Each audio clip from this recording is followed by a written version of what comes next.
English shorthand dictation at 100 words per minute. Ready? Start. Mr. Deputy Speaker, I have great pleasure in taking part in the debate relating to the demands for grants for this Ministry of Home Affairs.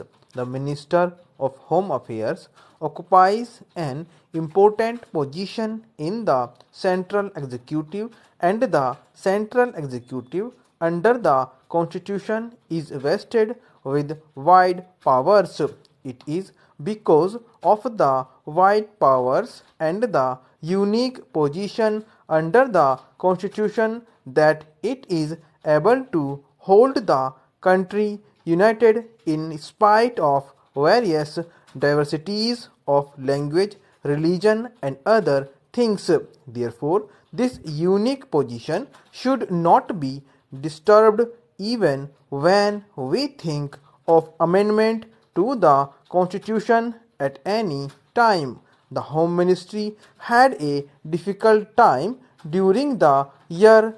In retrospect, the whole country was in turmoil politically and economically. The articles of consumption were scarce, prices were soaring high, and there was large scale black marketing and smuggling. And in this turmoil, some opposition parties, I do not say all the opposition parties, but some of them, campaign civil disobedience in the whole country from the 29th June and paralyze the government to subvert democracy and the constitution. This act of the opposition cannot be accepted by the present government. Any government worth its name had to prevent it and to take effective steps to bar such a move, and this law, which was proclaimed by the President on the advice of the government, saved the whole country from destruction. It is no good complaining that during the period under review, civil liberties are curtailed, democratic rights are abrogated, and so on. But who is responsible for this? As my friend who has just spoken said that they were responsible for creating such a situation. Freedom of speech, freedom of realization does not imply unrestrained freedom or unrestrained rights. Where there is a right, there is a duty. Every right has to be exercised in such a way that it does not cause any hardship to the other who has the same right. It is no good complaining, but let us see the results that accrued from this period. There is all-round discipline. You now find discipline in the house. All the members are highly disciplined. They are speaking within their limit, and the work is going on according to the schedule. There is no backlog. I am very happy to see that emergency has produced the desired effect even on members of parliament. We face a changed situation, I am told, and I hope this figure is correct, that since 1962 there has been only a 5% fluctuation in the voting, and yet it has created a tremendously changed picture. We are today not only in the government but in some states in the opposition.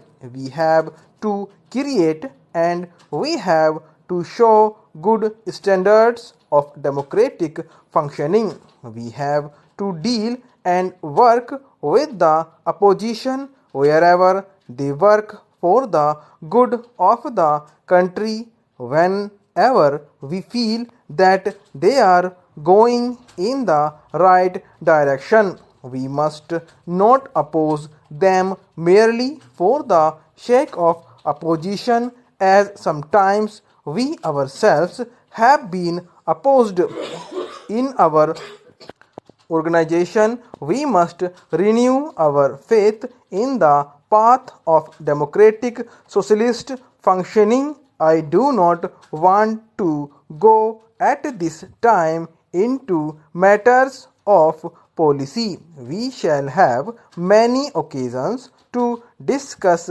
these matters. Today, I should like to welcome all those who are new members. We welcome them here and hope that they will make valuable and interesting contributions to Lok Sabha, and that they being here will enrich our party. At the same time, I should like to give me good wishes to those who will no longer be with us. They have been valued colleagues. They have played a very significant part in the debates in the House and in the functioning of the party. We shall miss these familiar faces, and we hope that no matter where they are or what work they are doing, their advice will always be available, and that they will keep up their interest in the affairs of the party.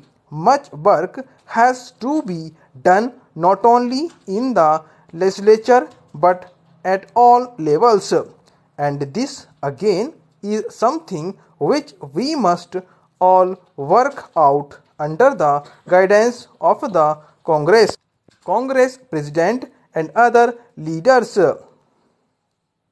When I got up, I had many things to say to you, but I must confess that I am so moved that I have no words really except to thank you once again for the confidence which you have placed in me.